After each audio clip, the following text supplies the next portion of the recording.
তো good morning বন্ধুরা, কেমন আছো? নিশ্চয়ই ভালো আছো, আমিও ভালো আছি। তো এত সেজে গুজে আমি কোথায় যাচ্ছি তা ভিডিওটা দেখতে থাকো, তাহলে বুঝতে পারবে যে আমি কোথায় যাচ্ছি। তো চলো গিয়ে দেখাচ্ছি।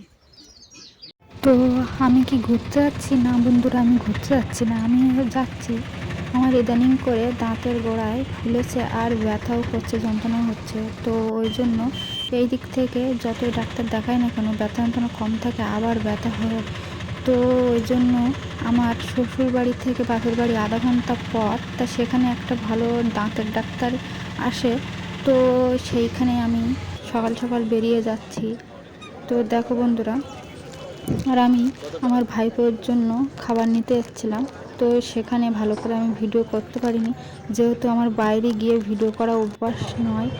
ওই জন্য ক্যামেরাটা আমি একটু অন্যরকমভাবে ধরে রেখেছিলাম, যে কেউ বুঝতে না পারে যে আমি ভিডিও করছি।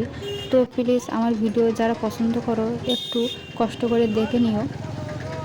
আর মালা লাইফস্টাইল যেহেতু ব্লগ ভিডিও আমি তৈরি করি, ওই জন্য আমি বাড়ি কি কাজ করি কি না করি, কি অসুবিধা, সব কিছুই তোমাদের সঙ্গে শেয়ার করা দরকার মনে করি। ওই জন্য আমি শেয়ার করলাম তোমাদের সঙ্গে যে আমি আজকে বাড়ির ব্লগ ভিডিও দিতে পারছি না, তার কারণ হচ্ছে আমি ডাক্তারখানা যাচ্ছি। তো এটা দেখানোর জন্য তোমাদের ভিডিওটা করানো। তো দেখো, আমি বাপের বাড়িতেও চলে এসেছি পথে, তা আমি নেমে গিয়েছি। আর এটা হচ্ছে একটা বড় ব্রিজ, তো সেটাই আমি দেখাচ্ছি। এই যে ব্রিজের রাস্তাটা আমি পার হচ্ছি এখন, আর পার হয়েও আমি বাপের বাড়ির গ্রামেই চলে এসেছি। তো এখানে শ্মশানের এই যে কালী মন্দির, তো আমি এখান থেকে নমস্কার করে বেরিয়ে গেলাম। আর ওই দিকে আমি তাকিয়ে দেখতে না দেখতে দেখছি আমার ভাই বাইক নিয়ে কাজে বেরিয়ে পড়েছে। তো আমার ভাই দেখে আবার আমাকে বাইকে করে তুলে নিয়ে বাড়ি দিয়ে আসলো, আর আমি তো বাড়ি চলেও এসেছি। তো আমার মা, তো দেখো বন্ধুরা, আমি তো আমার মাদের বাড়ি চলে এসেছি। আর আমার মা কি কাটছে দেখুন, আমি না বলে চুপি চুপি চলে এসেছি মাদের বাড়িতে। তো দেখো মারা কি রান্না করছে বা কি কাটাকুটি করছে। তো দেখো বন্ধুরা, এটা হচ্ছে পুঁটি মাছ আর এটা হচ্ছে পোনা মাছ। আর এই দেখো, এই কি মানে ওটা, কি পুঁটি মাছ? কি মাছ মানে ওটা?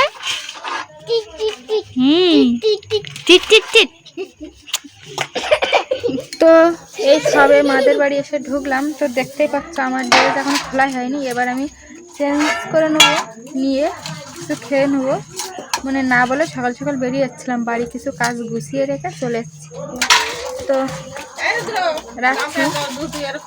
আমার এই দাঁতের ব্যথার জন্য দাঁতের ডাক্তার দেখাতে এসেছি। আর আমার বাপের বাড়ির থেকে শ্বশুর বাড়ি আধা ঘন্টার পথ, আর এখানে ভালো ডাক্তার আছে একটা, ওই জন্য সেই ডাক্তার দেখাতে এসেছি। তো চলো আমরা পরে আবার দেখা।